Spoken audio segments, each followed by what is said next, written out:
Japan has been producing some of the world's best pop music for decades, but barely anyone outside of Japan has actually heard it.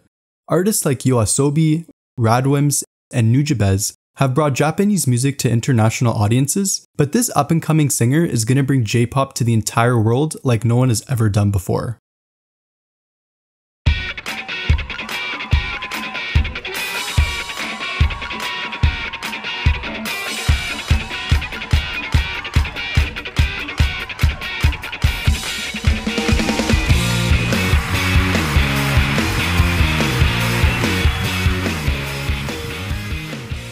At 17 years old, Ado is your typical high school student, an introvert who is made fun of by her classmates and dismissed by her teachers for being too shy. But on the eve of her 18th birthday, Ado released a song that changed everything.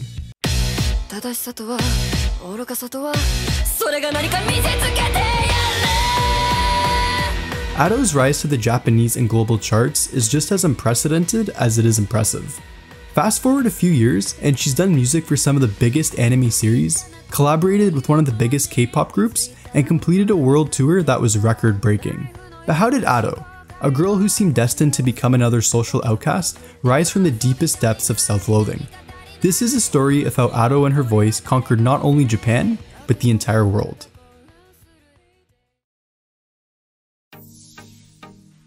Ado was born in Tokyo on October 24th, 2002. And for a while, this was the only personal information that we knew about her. Ado was first exposed to music as a child through her father's love for Kiss and Queen. She was also very fond of Disney film soundtracks, especially the ones with princesses. In elementary school, her dream was to become a manga artist and illustrator. She enjoyed drawing in class, but Ado's classmates would often make fun of both her and her drawings. When she was around 6 years old, Ado's cousin introduced her to Vocaloid through the song Daughter of Evil. Ado was immediately fascinated by Vocaloid and began using her father's computer to further explore it. If you don't know what Vocaloid is, it's basically a singing software that lets users create synthesized vocals. To say that Ado loved Vocaloid is quite the understatement. The most popular Vocaloid voice is Hatsune Miku, and Ado absolutely adored Miku. Ado described herself as being shy and insecure, and it didn't help that her teachers often reminded her of her shyness. It was only through music that Ado could save herself from her own self-loathing. Although she spent a decent amount of time on YouTube, Nico Nico was Ado's favorite video sharing site growing up. This was largely due to the scrolling comments that would appear on the site's videos, and Ado wanted to make her own videos so that people would comment on them. Ado was, and still is, a big gamer, so when Nico Nico was released on the 3DS in 2014, she spent a lot of time on the site. She specifically became interested in Nico Nico's Utatemita category, after hearing Utatemita song covers from the anime Kagero project. Utatemita translates to I tried to sing, and Utaite are virtual cover artists who post their content on Nico Nico under this category. Ado was inspired by the site's Utaite, especially since they would sing without ever showing their face or revealing their identity. So in 2017, Ado made an account and posted a cover of the song Kimi no Taion.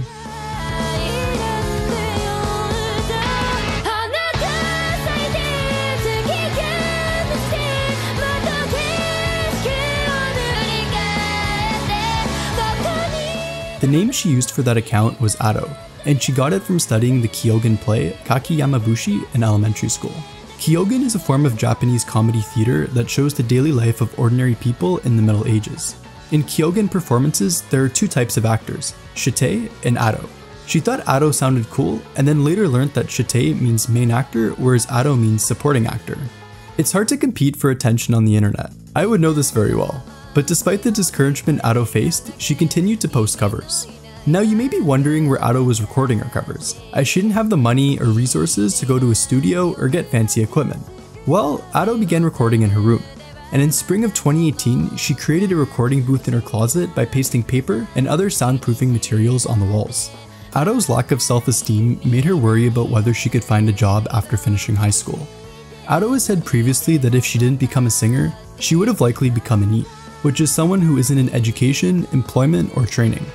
So in September of 2019, Ado said in a YouTube livestream that her goal was to do a solo live performance at Zepp Diver City by the time she's 18. Over time, Ado's talent started drawing the attention of not only listeners, but also fellow creators on Nico Nico. In December of 2019, Ado made her first feature on the single Osmanthus by Kajira, also known as Whale Don't Sleep. Her second feature was on John Yakitori's single Shika Benesse in March of 2020. The song didn't receive too much attention until 2 months after its release, when a particular part of it became popular on TikTok. In May of 2020, Ado was a part of Pony Canyon's compilation album Palette 4. She released 2 songs, both of which are region locked to Japan though. A month later, she released a cover of Bocca della Verita that amassed more views on YouTube than the original version did. By the time September came around, 2020 was already a momentous year for Ado. She featured on 9 songs already and officially joined a talent agency. But the biggest turning point of her career was yet to come. Ado returned from school one day and saw a Twitter message from a Universal Music representative. The company had been keeping an eye on her since Shika Benesse blew up on TikTok, and on October 15th, 2020, it was announced that Ado would make her debut with Universal Music Japan. For this project, Ado was paired with Vocaloid producer Seiudo, who she previously worked with before on Palette 4.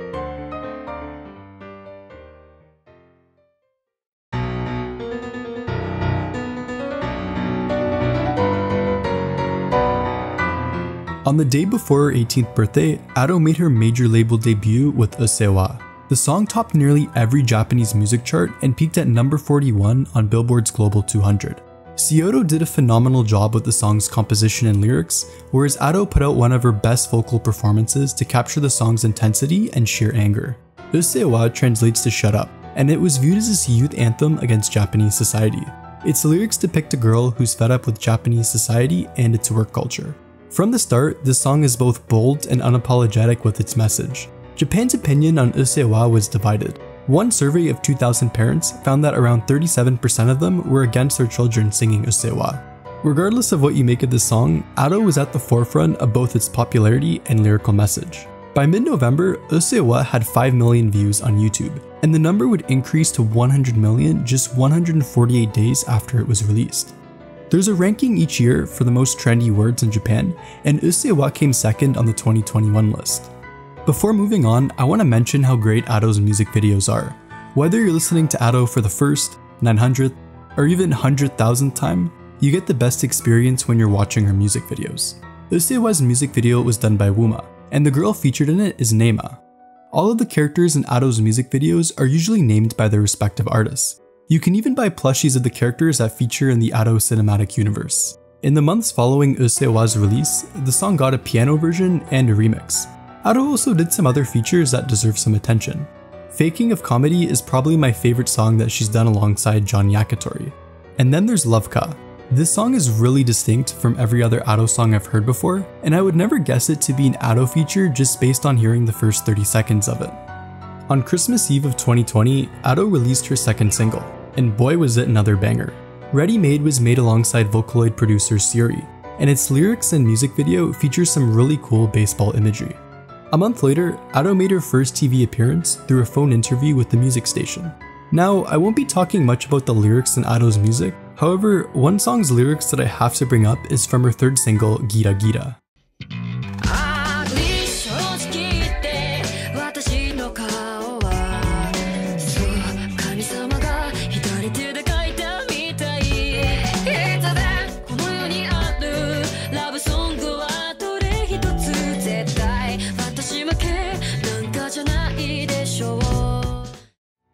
Four days after Gira Gira was released, Ado reached 1 million subscribers on her YouTube channel. Her channel currently has over 6 million subscribers and 3.3 billion views. Odo was Ado's fourth single, and it's a really cool EDM track. It's the second Ado song I ever heard, and probably the first song that I'd recommend for a first-time Ado listener. With each new song release, Ado's popularity was growing. Enough so that in June 2021, Ado was chosen to be the second Japanese female artist featured on YouTube's Artist on the Rise series. Ado's official artwork is actually done by one of her followers named Orihara. The two met in 2019 after Ado liked some of the fan art they made. Since 2020, Orihara has been Ado's official image director, and they also create the costumes that Ado wears for her concerts. On Ado's 19th birthday, she revealed her official logo. Now you may be wondering why there's a blue rose on it. Blue roses were never a part of Ado's avatar design or branding until she found out the meaning behind them. In 2002, the same year that Ado was born, Japan figured out how to make blue roses. In flower language, the meaning of blue roses then changed from impossible to dreams come true. The story of Blue Roses becoming reality resonated with Ado, and it embodied her dream of one day singing in front of a big audience.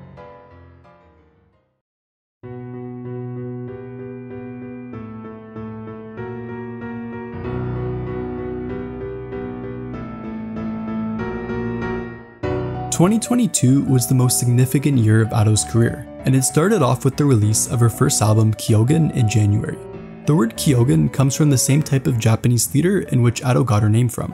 The album features 14 songs, and each track was done by a different Vocaloid producer. Kyogen really shows the talent and diversity that exists within the Vocaloid community. It's great that this album was able to share Vocaloid music with the more mainstream audience both in and outside of Japan. I don't think that many people know that the album's fourth track, Freedom, actually appears in Fortnite, as the song is played sporadically on the vehicle radio. The sixth song, Ai Tekute, was used in one of my favorite anime series, Kaguya-sama Love is War. However, it wasn't used in the anime, but rather the live-action adaptation. It's also worth mentioning that the 12th song, Motherland, was used as a theme song for the 2022 Winter Olympics on some Japanese broadcasts. If I wanted to bring attention to any particular songs in Kyogen, it'd definitely be Fireworks and Kagakushu. Both songs are more relaxed compared to the rest of the album, and they're definitely underrated for the number of streams they've received on Spotify. Kyogen was a big success in Japan, with it topping pretty much every chart it appeared on. It was also the first album by a female artist to sell over 100,000 copies in its first week of sales since 2008. The next 7 months saw Ado release more original songs and covers, but the most important thing during the span was that she had her first 2 live performances. In April, Ado had her first live concert at Zepp Diver City, the same venue she dreamed about performing back in high school. The event was called Kageki, and it was a big success. Her second show was at Saitama Super Arena to a sold-out crowd of 20,000 people and was called Campanella. 2022 was already a huge success, but the biggest moment of Ado's career was yet to come. 新時代はこの未来だ世界中全部変えてしまえば変えてしまえば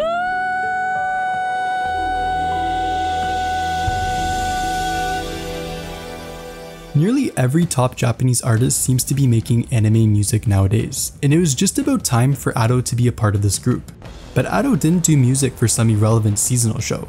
She did an entire soundtrack for what's arguably the most popular anime series. Released in August of 2022, One Piece Red is a film centered around this new character named Uta. Uta was voiced by Kaori Nazuka, and Ado was responsible for singing all of Uta's songs in the movie. Ado admitted that when she was first offered the role, she thought it was a prank. Ado did 7 songs for the movie, each of which was done with a different producer, and it really shows with how distinct each song is. Ado gave herself 3 months to complete the soundtrack. The project was a big challenge for her, and it helped her grow as both a person and a singer.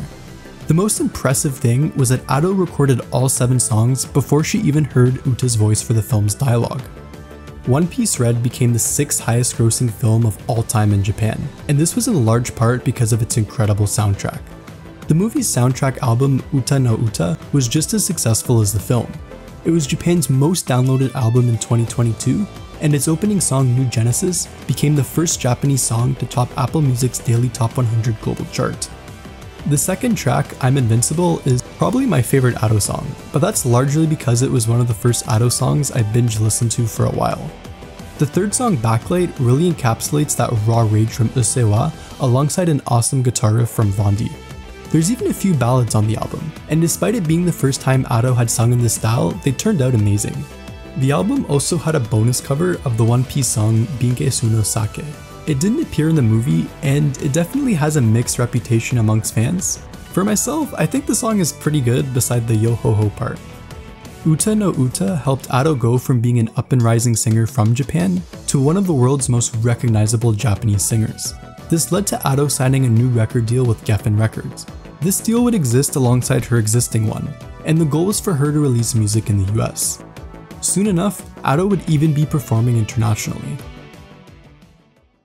If you've made it this far in the video, you're probably wondering what exactly makes Ado this amazing singer that I've described her to be. Ado took inspiration from the likes of Shiina Ringo and Yoeko Kurahashi for her own style of singing. I can't give you the explanation behind her vocal techniques, but this cat can.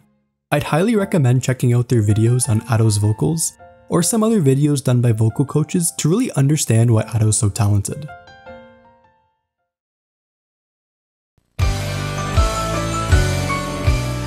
In March of 2023, a poll ran on Ato's social media accounts that asked fans what songs they wanted to hear Ato cover in an upcoming album. So in September, Ato released her first cover album called Ato's Utatemita album. It features 10 songs and is just over 40 minutes in length. The songs were chosen by Ato based on the social media poll and what she was interested in covering herself. From Showa era pop to Vocaloid, the songs on this album differ greatly in both genre and emotion. If you're gonna listen to this album, you have to listen to the original songs first, because they'll make you appreciate the covers much more. My favorite song from this album is Unravel. I'm in the very small minority of people who didn't like the original song, but the way Ato covered it alongside the new instrumentation makes it one of my favorite Ato songs. Sheena Ringo is one of Ato's biggest inspirations, and I think she'd be very proud of how Ato covered her song Crime and Punishment. Then there's Kawaii Kute Gomeru. I think that's how you pronounce it.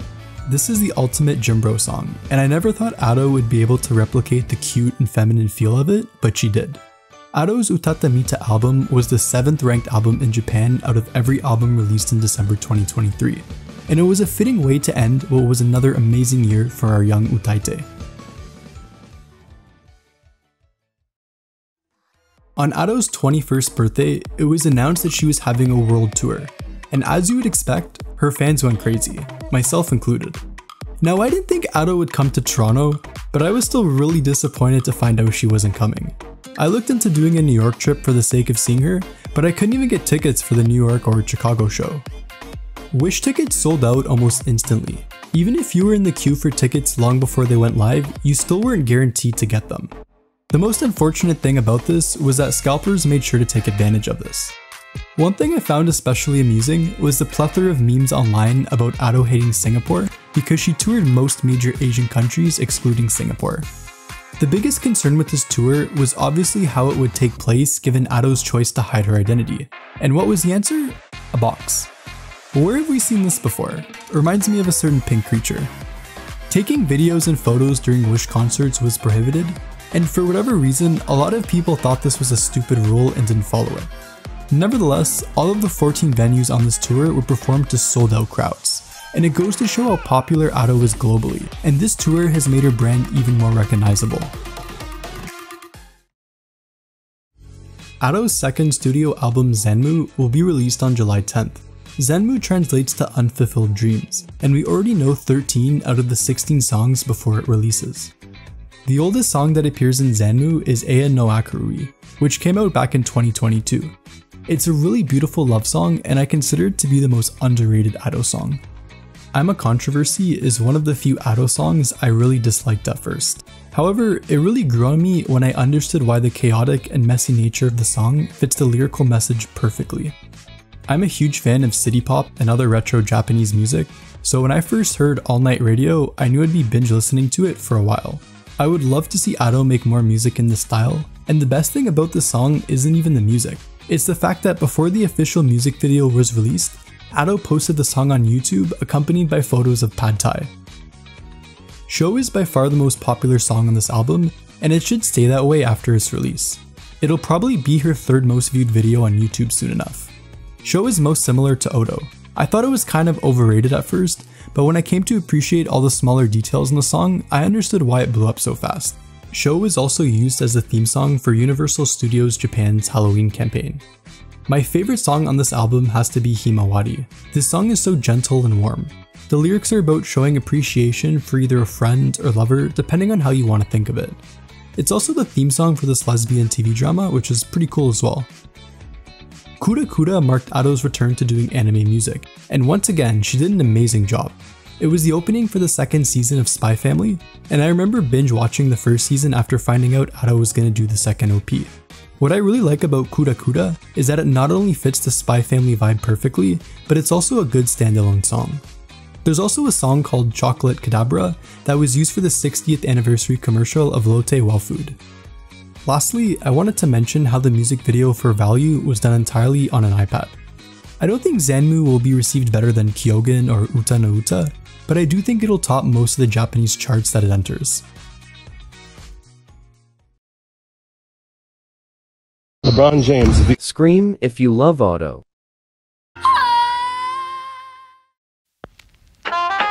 As you can probably tell by now, I'm a pretty big fan of Ado.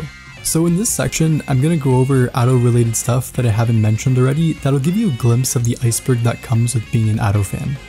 The most relevant song that I didn't mention already was Ado's collaboration with K-pop group LE SSERAFIM. She appeared in the Japanese version of their song Unforgiven, and I remember when it first came out, Ado was receiving a lot of unnecessary hate for it. One of the least streamed Ado songs is ironically a collaboration with YOASOBI's Ayase, the same guy who produced Racing Into the Night and Idol. Ado did a cover of Twinkle Twinkle Little Star for April Fools, and the video ironically has over 4 million views on YouTube. I could pretty much talk about every Ado song, but for the sake of time I'll leave it at that. Maybe I'll do another video on that topic because there's just so many good songs that I didn't get to mention. Ado was learning English in preparation for her Wish tour, and she said before that she'd love to cover a Billie Eilish song eventually. Maybe we'll see some Ado English covers in the far future. You know the avatar that's associated with Ado? Yeah, her name's not Ado, but actually Chando. So the voice who sings is Ado, but the character itself is named Chando. Another Ado related character worth mentioning is Hachan. Yeah, this tooth with a face. So when Ado got her wisdom teeth removed, she supposedly drew Hachan while recovering, and the character became a big enough inside joke with her fans that they made merch of Hachan. Speaking of merch, Ado has done some really cool merch lines. We had the plushies that I mentioned before, a novel, and even a fashion line that was, well, insanely expensive. Ado even has her own original character with Sanrio, the company behind Hello Kitty. It's a blue cat named Ado Rosa Taromeri, or Ado Rosa for short. And in last year's annual Sanrio character rankings, Ado Rosa came 52nd out of the 90 characters. Here's some more irrelevant Ado facts that came from her Japanese fan club Doki Doki Secret Base. Ado has won a number of awards and even appeared in some commercials, most notably with McDonald's. I don't know who is responsible for the McDonald's collaboration, but they managed to mess up both its music and visuals. Ado had her own weekly show on the radio program All Night Nippon from March 2023 to March 2024, and she's also launched her own idol group last year, but there hasn't been any updates about it since.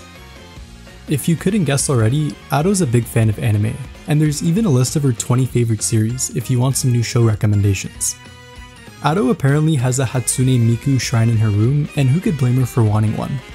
She's also a big fan of the game Splatoon, and has done live streams playing Minecraft and Mario Kart before. The funniest live stream she's done though is when her chat tried gaslighting her that onions fly in Australia. To end this section, I have to show the most iconic clip of Ado, and that's her reacting to her own concert performance. Just remember, there's no person in this world who hates Ado more than Ado does. てへ邪魔ややめろいや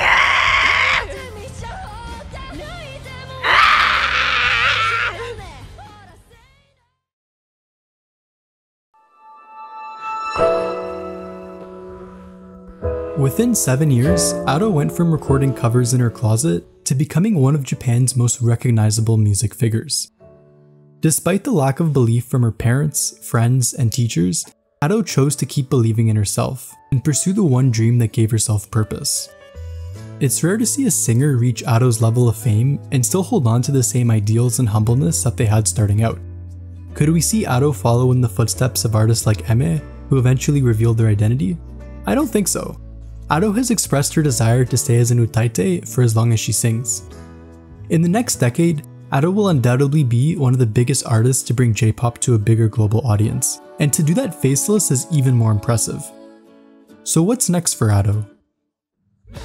Well, Ado recently became the first solo female artist to hold not one, but 2 shows at the Japan National Stadium in April. Ado's 3 biggest dreams are to win a Grammy, perform at Coachella, and have the biggest world tour that any Japanese artist has done before. Still only 21, Ado has years of great music and performances ahead of her, and there's no doubt in my mind that thinks she won't make her dreams come true. That concludes my very long rambling on Ado. This is the biggest video I've made on my channel so far, and it took a lot of time and effort to make, so I hope you enjoyed it. If you want to listen to every single Ado song and cover, you can find it all in this playlist. I'm hoping this channel can reach 1,000 subscribers by the end of the year, so please consider subscribing if you enjoyed this video. So yeah, what are your thoughts on Ado? Let me know in the comments. Otherwise, thanks for watching.